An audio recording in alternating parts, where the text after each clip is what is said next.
এরা একেবারে চটি চাটা, নির্লজ্জ, বেহায়া, এরা দোকান কাটা বললে তৃণমূলের বাপকেও দিতে হবে। তৃণমূল তো অনেক ছোট। তাহলে পুলিশের বউগুলোকে বলুন না এবার কেন কেস ডায়েরি পাঠায়নি বলে বীরভূম থানা ঘেরাও করুক। ওই সালমা ম্যাডাম চলে গেলে বলুন। চোরের মায়ের বড় গলা শুনেছিলাম, চোরের বউদের বড় গলা সেদিন দেখেছিলাম। রাজ্যটাকে ভিখিরি বানিয়ে যাচ্ছে, রাজ্যটাকে ভিখিরি বানিয়ে দিয়ে যাচ্ছে, দেউলিয়া বানিয়ে দিয়ে যাবে।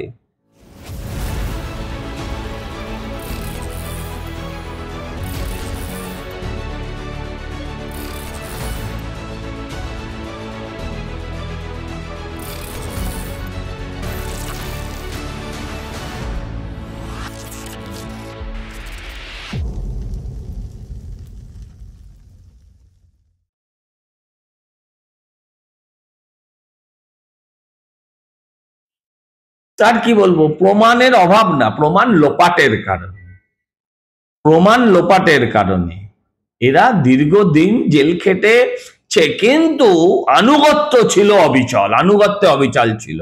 এরা ওইখান থেকে বসে 8 বছর 10 বছর বাদে এদের মনে হয়েছিল এরা বিজেপির লোককে টাকা দিয়েছে, এরা সিপিএম এর লোককে টাকা দিয়েছে, কিন্তু একবারের জন্য এদের মনে পড়েনি মমতা দিকে কত টাকা দিয়েছে, একবারের জন্য মনে পড়েনি কুণাল ঘোষ ওর থেকে কত টাকা নিয়েছে, এগুলো একবারের জন্য মনে পড়েনি।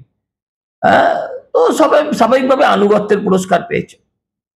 দাদা, পরিযায়ী শ্রমিকদের জন্য শ্রমশ্রী প্রকল্পের ঘোষণা করলেন রাজ্যের মুখ্যমন্ত্রী মমতা বন্দ্যোপাধ্যায়। বাংলায় পরিযায়ী শ্রমিকদের ফিরিয়ে আনার জন্য এককালীন ভ্রমণ সহায়তা। আপনিও গিয়ে লাইন দিয়ে দিন, আপনিও গিয়ে লাইন দিয়ে দিন। আপনি বলুন আমি উত্তরপ্রদেশে আমি কয়লা ভাঙতাম, আচ্ছা কয়লা পাওয়া যায় না ওখানে, আচ্ছা বলুন আপনি উত্তরপ্রদেশে গিয়ে আমি রাজমিস্ত্রির কাজ করতাম। দেখুন, পরিযায়ী শ্রমিক হতে গেলে তার তো কোনো আইডি হয় না, তার তো কোনো রেজিস্ট্রেশন হয় না। এখন উনি কাকে দেবেন? উনি কিছু সংখ্যালঘুদেরকে ভোটের আগে টাকা পাইয়ে দেবেন। কোন পরিযায়ী শ্রমিক 5,000 টাকার লোভে আসবে? আমি আপনাকে জিজ্ঞাসা করি, আজকে আপনি আমাকে বলুন তো, একটা বাড়ির রাজমিস্ত্রির কত পার ডে, কত এখানে পশ্চিমবঙ্গে কত? 750-800 টাকা হচ্ছে একজন রাজমিস্ত্রির রোজগার প্রতিদিন। প্রতিদিনের রোজগার একজন রাজমিস্ত্রির পশ্চিমবঙ্গে 750-800 টাকা। সেটা উত্তরপ্রদেশে গেলে হয় 1500 টাকা থেকে 1200 টাকা থেকে 1500 টাকা। আপনি আমাকে বুঝিয়ে বলুন, আপনি আমাকে বুঝিয়ে বলুন কোন পাগলে এই রাজ্যে আসবে? তাহলে আপনি চলে যান, আপনি গিয়ে বলুন যে আমি পরিযায়ী শ্রমিক বলে আপনি 5,000 টাকা নিন। আসলে এটা টাকা বিলোনোর একটা কল। পরিযায়ী শ্রমিকের কোনো রেশন কার্ড আলাদা পরিযায়ী হয় না, কোনো আইডেন্টি কার্ড নেই, তার কোনো পরিচয়পত্র নেই। আপনি গিয়ে বললেই হলো এই পরিযায়ী শ্রমিক, আপনার ডাকে চলে এলাম, বলে দিন যে আমি পরিযায়ী শ্রমিক। তার তো অন্য কোনো কাজ করতে পারবেন এটা বলা নেই, আর তাকে কোনো কাজও করতে হবে এটাও বলা নেই। বসে বসে টাকা পেলে তুমি নেবে না কেন? নাও।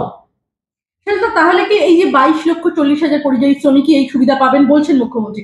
ভাতা, প্রকল্প, দান, খয়রাতি, দুর্নীতি, তোষণনীতি, শাসকের চার। পাগলা নাকি? পাগল? 22 লক্ষ লোকের কেউ আসবে না নিতে। যারা নেবে তারা পশ্চিমবঙ্গের বাসিন্দারাই নেবে, একদম পশ্চিমবঙ্গের বাসিন্দা। বলবে খেটে খেটে আমার কোমর ভেঙে গেল গো বাবু, তাই রাজ্যে চলে এলাম দিদির ডাকে, বাংলা বলছিলাম আর মারছিল। এগুলো পুরো সংখ্যালঘুদের হাতে ক্যাশ টাকা পাইয়ে দেওয়ার ব্যবস্থা। রাজ্যটাকে ভিখিরি বানিয়ে যাচ্ছে, রাজ্যটাকে ভিখিরি বানিয়ে দিয়ে যাচ্ছে, দেউলিয়া বানিয়ে দিয়ে যাবে। বাংলার মানুষকে এটা বুঝতে হবে। এই পাপ যত সম্ভব তাড়াতাড়ি সরান। 1 বছর দেবে বলেছে কেন পরিযায়ী শ্রমিকদের? ডেকে এনে 1 বছর কেন? বছরের পর বছর কাজ পায়নি বলে তো তারা পরিযায়ী শ্রমিক হয়েছিল। ডেকে এনে 1 বছর দেবো বলছে কেন? তাহলে কি চাকরিবিহীন বাংলা ভাতায় কি পাচ্ছেন মমতা বন্দ্যোপাধ্যায়? আসলে আমরা সস্তায় বিক্রি হয়ে যেতে ভালোবাসি। আমরা ভাবছি এটাও তো পাচ্ছি, এটাও পাবো না। আরে ভাই, এদের তারাও সরকারি চাকরি অপেক্ষা করছে সিভিক ভলেন্টিয়ারদের জীবনে, সেটা তারা বুঝতে চাইছে না। সরকার হোমগার্ডদের জীবনে সরকারি চাকরি রয়েছে, তারা বুঝছে না। মাস্টারদের তো চাকরি খেয়েছে ওরা, মাস্টাররা হারে হারে বুঝেছে। স্কুলই তুলে দিচ্ছে ওই জন্য, যাতে মাস্টাররা ছেলেদের এটা বোঝাতে না পারে। বোলপুর থানার আইসিকে কুকথার অভিযোগে উত্তাল হয়েছিল গোটা রাজ্য রাজনীতি। অনুব্রত মণ্ডল অবশ্য পরে ক্ষমাও চেয়েছিলেন, এরপর 3 মাস কেটে গিয়েছে। এবার ক্ষমা চাইলে হয়ে গেল? আইনের প্রভিশন আছে ক্ষমা চাওয়ার, আইনের অধিকার আছে কাউকে ক্ষমা করে দেওয়ার। আমি বলছি সংবিধানে এরকম কোন ধারা আছে যেটা দিয়ে কাউকে ক্ষমা করা যায়? এটা বাপ ছেলেকে করতে পারে, ছেলে বাবাকে করতে পারে, রাস্তার লোক করতে পারে, আইন করতে পারে। আইনের কোনো ক্ষমা করার অধিকার নেই কাউকে। তিনি একদম আগাম জামিনের আবেদন করেছেন আদালতে। তো পেয়েও গেছে, তো পাবে না কেন? কেস ডায়েরি পাঠায়নি তো পুলিশ। পুলিশ কেস ডায়েরিটা যদি না পাঠায়, বারবার আদালত বলা সত্ত্বেও, তো জামিন পেয়ে গেছে। পুলিশের বউগুলোকে বলুন না এবার কেন কেস ডায়েরি পাঠায়নি বলে বীরভূম থানা ঘেরাও করুক। ওই সালমা ম্যাডাম চলে যেতে বলুন। চোরের মায়ের বড় গলা শুনেছিলাম, চোরের বউদের বড় গলা সেদিন দেখেছিলাম। শাশ্বত চট্টোপাধ্যায় দ্য বেঙ্গল ফাইলস এই মুহূর্তের অন্যতম চর্চিত একটি সিনেমা বা ভিলেনের চরিত্রে তিনি অভিনয় করেছেন। বিবেক অগ্নিহোত্রী পরিচালক, সাম্প্রতিককালে শহরে এসেছিলেন। তবে পশ্চিমবঙ্গের ট্রেলার লঞ্চ নিয়ে একদম বিতর্ক তৈরি হলো। শাশ্বত চট্টোপাধ্যায় অভিযোগ করছেন যে কিভাবে সিনেমাটির নাম দ্য দিল্লি ফাইলস থেকে বেঙ্গল ফাইলস হয়ে গেল তা আমার জানা নেই। অর্থাৎ তিনি বলতে চেয়েছেন না জেনেই তিনি কাজ করেছেন। শাশ্বত বাবুকে আমি খুব, আমার একজন ফেভারিট আর্টিস্ট। আজকে বুদ্ধিজীবীর দলে পড়ে তো বলতে গেলে দুবার ভাবতে হয়, কিন্তু বাংলার মানুষ এটা বিশ্বাস করবে না এই কথাটা। Bengal files, Delhi files, Bengal files হয়ে গেল কি করে? হ্যাঁ, উনি বুঝতে পারছেন না। সিদ্ধারাটাও রবারের কি করে হয়ে গেল, এটাও আমরাও বুঝতে পারছি না অনেক ক্ষেত্রে। এর বেশি আর কিছু বলবো না ওনার নামে। আমি বলি আপনার সুমতি হোক। যাদের এজেন্ডা আছে তারা তো এটা করবেই, তাদের নিয়ে আমার অভিযোগ নেই। আমরা যারা আপনার ফ্যান ফলোয়ার্স তারা কিন্তু আহত। আসলে কোথাও কি শাসকের রোশনালে পড়ার জন্য কি আবার কি আবার কি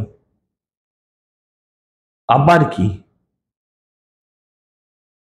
দাদা, বুদ্ধিজীবীদের দেখা পাওয়া গেছে কতদিন পর? পাওয়া গেছে? চাকরি চুরি।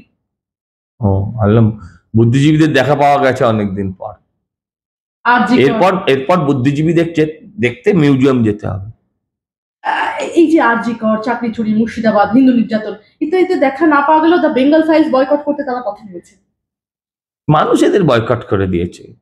এরা একেবারে চটি চাটা, নির্লজ্জ, বেহায়া। এরা দোকান কাটা বললে খারাপ লাগে বলতে, এটাই ফ্যাক্টস। কারা নেমেছিল?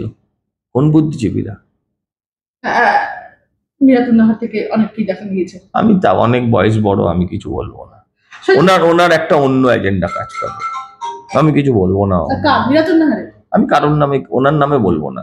মিরাতুন্নাহারকে আমি শ্রদ্ধা করি, ওনার অন্যরকম এজেন্ডা কাজ করে। বিহারে এসআইআর 65 লক্ষ নাম বাদ গিয়েছে। একদম এসআইআর নিয়ে দেশ জুড়ে তীব্র বিতর্ক তৈরি হয়েছে। এই বিতর্কের আবহে আমরা দেখলাম রাহুল গান্ধী সাম্প্রতিককালে একটি ভিডিও প্রকাশ করেছেন। একদম রবিবার দিল্লি থেকে সাংবাদিক বৈঠক করে মুখ্য নির্বাচন কমিশনার জ্ঞানেশ কুমার একদম তারা যে দাবি করেছেন সেই দাবির সপক্ষে 1 সপ্তাহের মধ্যে হলফনামা জমা দেওয়ার নির্দেশ দিয়েছেন। হ্যাঁ, তাই তো। আবার কি বলবো? প্রত্যেক দিন বলছে আমার কাছে অ্যাটম বোম আছে, আমার কাছে হাইড্রোজেন বোম আছে, আমার কাছে চকলেট বোম আছে, এত রকমের বোম আছে। তো বেটা ফাটা না। মানুষ বলবে না যে আপনি এত বড় বড় অভিযোগ করে, আপনি টিভিতে, মিডিয়াতে আপনি বড় বড় ভাষণ মেরে আপনি বলেছিলেন 1 সপ্তাহের মধ্যে, কয়েকদিনের মধ্যেই আমরা অ্যাটম বোমা ফাটাবো। এই যে বলে বলে বলে বলে আপনি যে মেলাইন করছেন প্রতিদিন নির্বাচন কমিশনকে, নির্বাচন কমিশনের ওপর মানুষের আস্থা যে প্রতিদিন কমে যাবে এটা যদি চলতে থাকে, তাই নির্বাচন কমিশন নিজের নিরপেক্ষতাকে পরিষ্কার রাখার জন্য তারা জানিয়েছে যে তোমার অভিযোগ থাকলে তুমি হলফনামা ডিক্লারেশন দিয়ে কোর্টে বলো, কোর্টে হোক, এতে হোক, সবার পাবলিক ডোমেনে আসুক, সামনাসামনি বলো। এটা বলতে বলেছে তো, ভালোই তো। এটা তো সৎসাহস কেউ না থাকলে কেউ এটা বলতে পারে? নির্বাচন কমিশন জানে তার ভেতরে দম আছে, তারা এটাকে আটকাতে পারবে, তাই তারা বলেছে। জানে রাহুল গান্ধী মিথ্যা কথা বলছে। একদিকে জ্ঞানেশ কুমার এই কথা বলছেন, আপনি এই যুক্তি দিচ্ছেন, অভিষেক বন্দ্যোপাধ্যায় অন্যদিকে বলছেন যে নির্বাচন কমিশন বলছে 1 সপ্তাহের মধ্যে এফিডেভিট জমা দিতে হবে। কিন্তু কেন? দায় তো নির্বাচন কমিশনের। বিহারে এসআইআর করেছে, তাতে 65 লক্ষ নাম বাদ দিয়েছে। নির্বাচন কমিশন আমি বলছি যে আমি আপনাকে চোর বললাম, আমি আপনাকে চোর বললে আপনি চোর নয় এটা প্রমাণ করার দায় আপনার না আমার? পুলিশ আপনাকে ধরে নিয়ে গেল, ধরে নিয়ে গিয়ে চোর বললো, তো পুলিশের দায় তাকে প্রমাণ করার যে আপনি চোর না আপনার?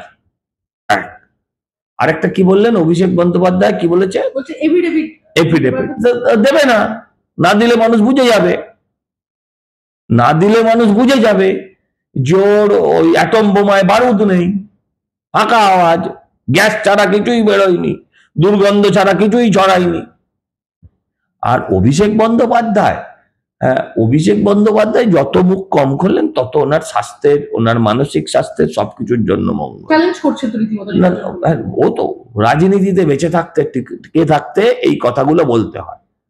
অভিষেক বন্দ্যোপাধ্যায়ও যা, হুমায়ুন কবিরও তা। এই ধরনের কিছু বিতর্কিত কথা না বললে তারা রাজনীতিতে অপ্রাসঙ্গিক, তাই এগুলো বলেন।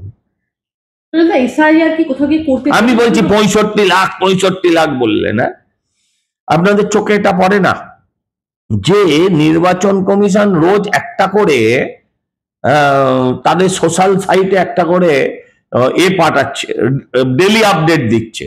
বিহারে 65 লাখে একজনের লোকেরও কমপ্লেন নেই।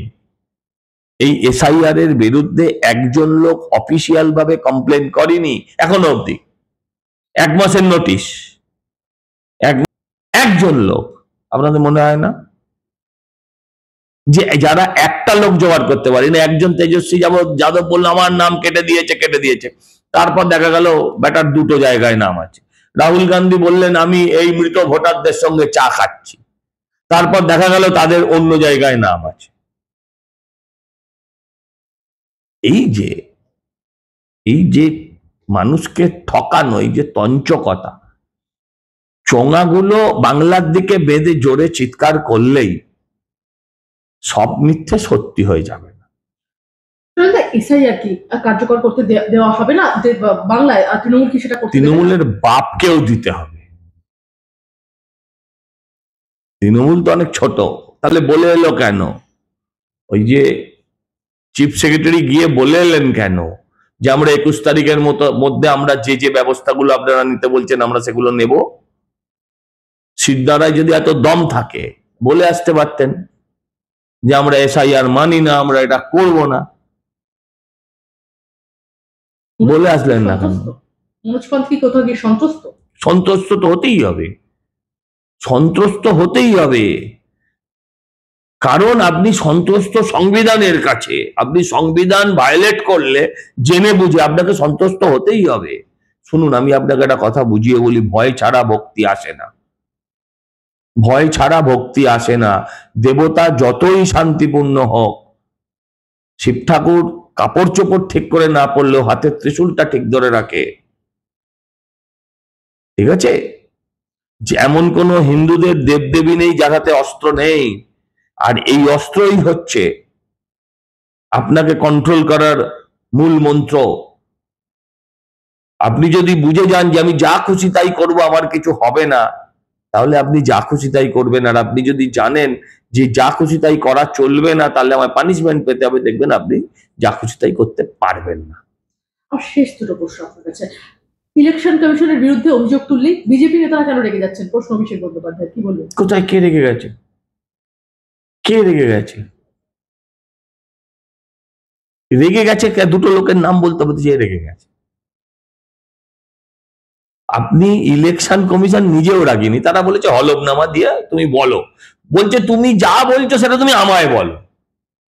খবরের কাগজকে বললে ইলেকশন কমিশন সবসময় উত্তর দেবে, এটা তো হতে পারে না। বলছে তুমি হলফনামা দিয়ে আমায় বলো।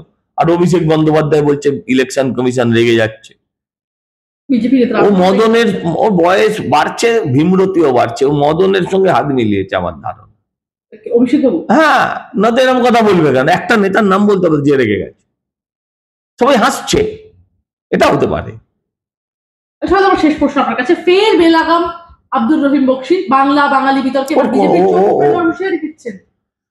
ওকেই উপড়ে ফেলা হবে, ওদেরকেই উপড়ে ফেলা হবে, ওদেরকে মানে মুসলিম বা এরাম কেউ যেন না ভাবেন, যারা এই ধরনের সন্ত্রাসবাদী কার্যকলাপ করার হুঁশিয়ারি দিচ্ছেন, যারা হিংসাত্মক বক্তব্য রাখছেন, বাংলার মানুষ এদেরই একদিন সমূলে উৎপাটিত করবে, এতে কোনো ভুল নেই। বকলমে কি সলিল ঘোষ কোথাও গিয়ে বললো যে তৃণমূল মানেই সন্ত্রাসবাদের সাথে একদম সমর্থক সম্পর্ক? বকলমে ঘুরিয়ে ফিরিয়ে বলার কি আছে? আমাদের দলে দু একটা বদমাশ লোক নেই? আছে। সিপিএম এ নেই, কংগ্রেসে নেই, সব জায়গায় আছে। কিন্তু সারা দেশের চোর আর বদমাইশদের নিয়ে যে রাজনৈতিক দলটা তৈরি হয়েছে তার নাম তৃণমূল।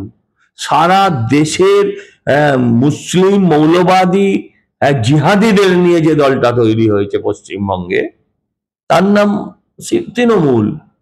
ঘুরিয়ে ফিরিয়ে বলার কি আছে এতে? অনেক ধন্যবাদ সলিল দা আপনাকে আমাদের সঙ্গে থাকার জন্য।